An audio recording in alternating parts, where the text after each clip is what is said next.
effectivement cette histoire populaire de la France. En fait, j'ai été sollicité aussi au départ parce que des gens me disaient eh bien, on a une histoire populaire des États-Unis qui était très connue, très développée, et on n'avait pas l'équivalent en France. Donc voilà, je me suis lancé, mais j'ai mis effectivement une dizaine d'années à l'écrire.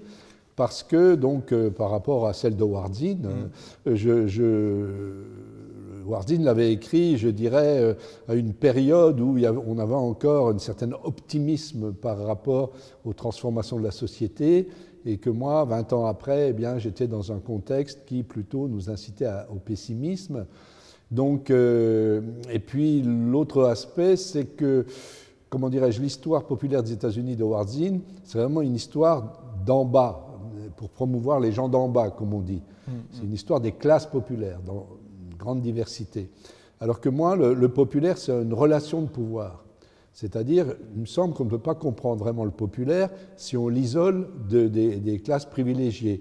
Donc c'est une relation que j'ai essayé. Tout le livre est construit sur une relation entre les dominants et les dominés, pour montrer qu'à la fois les dominants sont obligés de tenir compte. Je le montre pour même l'Ancien Régime, les massacres des révoltes populaires.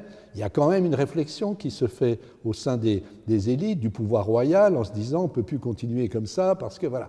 Donc il y a cette réflexion des élites par rapport aux résistances populaires, et réciproquement, souvent, les classes populaires vont nommer leurs souffrances en puisant dans le langage qu'ont élaboré les élites.